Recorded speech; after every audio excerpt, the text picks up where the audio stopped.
자, 아까 제가 거실창을 설치하고 폼을 쌌습니다. 폼을 쏘실 때는 이렇게 각구목으로 보강을 잡아야 폼이 밀리는 것을 방지할 수가 있고요. 이제 저 안에서부터 폼을 이제 충전해서 다 쐈습니다. 쐈고 저 같은 경우에는 조금 이 각구목도 조금 불안해서 요 옆에 엘바 동가리를 이용해서 이게 정확히 레이저를 보고 한 번 더 잡습니다. 잡고 기리바리를 치고 이렇게 작업을 하고요. 그리고 이제 스텐 작업을 하는 중에 한 가지만 미리 이제 용접까지 끝내고서 한번 보여드리겠습니다. 일단은 각도 절단은 제가 전부 다 했고요. 각도 절단은 이 밴드스가 없으면 상당히 힘듭니다. 이유는 스텐 같은 경우에는 아주 정교해야 되는 작업이기 때문에 이 각도 밴드스가 없으면 거의 사실상 작업하기가 불가능하고요. 예전에 그 절곡집에다가 45도 각절단을 해서 절곡을 한번 한 적이 있었는데, 그때는 이제 정밀하게 맞지 않아서 시간이 좀 많이 걸렸어요. 그리고 이제 저희가 요게 이제 판넬 벽에 붙는 면입니다. 그리고 세라믹 샘플이 있으니까 한번 꽂아 볼게요. 저희가 세라믹 샘플을 이렇게 받아 놓은 게 있습니다.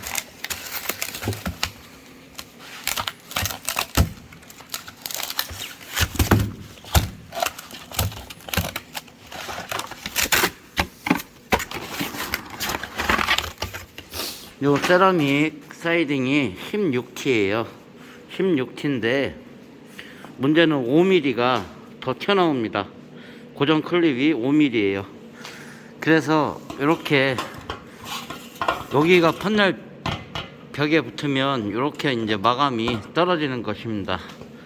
이렇게 떨어지는데 5mm 정도가 더 이렇게 돼서 거의 틈 유격이 2mm 정도 2, 3mm 정도밖에 되지 않은데 이 면이 불규칙하다 보니까 예를 들어서 5mm씩 뜨는 부분도 있기는 있습니다. 해서 세라믹 사이딩이 이렇게 마감이 되고 끝나는 형식입니다. 그리고 이렇게 마감이 들어가고요. 위에 부분 같은 경우는 이제 여기에 빗물이 전에 같은 경우에는 서방 트리를 이렇게 만들어서 했었는데, 위에는 항시 이제 빗물이 어떤 방식으로든 들어갈 수 있는 구조로 되다 보니까 이제 새롭게 개발해서 이렇게 얹히고 이제 빗물은 자연스럽게 이렇게 해서 여기를 타고 내리는데, 중간에 홈을 한번 이렇게 더 준 이유는 물이 바로 흘러내리면 또 이제 이슬비 같은 경우는 조금 안 좋을 수가 있습니다. 그래서 홈으로 흘러내리고, 그리고 이거를 일자로 이렇게 딱 접는 것보다는 중간에 홈을 한번 더 주게 되면 그 직선이 더 잘 살게 됩니다. 그래서 그런 부분들이 있고요. 이 창문 호레싱 같은 경우에는 아직까지 많은 분들이 아직 잘 모르고, 이 스텐 용접 중에서도 조금 고급 용접에 속합니다. 용접하시는 분들은 많지만 이 서스 용접까지 제일 자재로 용접하실 수 있는 분들은 그렇게 흔하지 않습니다. 어떤 분들은 자기가 기량이 대단한 것처럼 말씀들을 하시는데, 기술자는 항시 실력으로 이야기를 하는 거지 허세나 허풍으로 자신을 세우는 게 아니에요.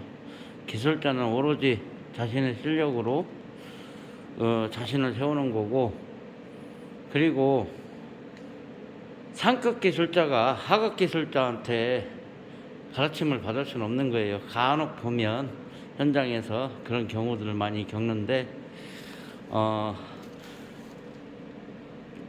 제일 상급 기술자는 자의 말을 잘 듣고 그 속에는 다 경험했던 그 노하우들이 있습니다. 사실은 몰라서 지시하는 것도 아니고 하는 건데, 하급 기술자들이 자신들의 방식들을 얘기를 해요. 그러면 더 가르쳐 주고 싶어도 가르쳐 줄 수 없는 부분들이 생깁니다. 기술이라는 거는 자꾸 일만 하고 자꾸 일어난다고 해서 늘지 않습니다.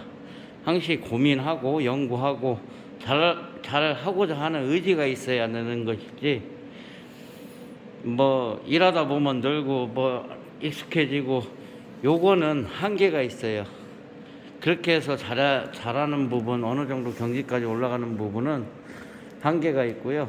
그 외의 부분은 그 의지로 딛고 일어서야 되는데, 그 의지가 제가 볼 때는 요즘 분들은 많이 없는 것 같아요. 그 마지막은 의지로 이게 파이널 장식을 한다는 거를 같은 기술자 입장인 저로서도 조금은 아쉬운 부분이 있습니다. 그리고 어쨌든 뭐 한번 자기가 하면 최고가 되어야겠다는 그런 생각들을 갖고 최고가 되기 위해서 노력들을 해야 되는데, 그런 노력보다는 그냥 편하고 즐겁게 돈 벌 수 있다는 생각으로 이 노가다를 젊은 세대들이 하는 경우도 없지 않아 있는 것 같아요. 그럴 경우 큰 오산입니다. 제가 봤을 때 큰 오산이고요. 괜히 여러 사람 피곤해지고 자신도 피곤하고요. 뭔가 한 가지 뚝심을 갖고 의지를 갖고 이쪽에 큰 결심을 하고 뛰어들어야만 뭔가 빛날 수 있는 조건들이 형성이 된다고 저는 생각을 합니다.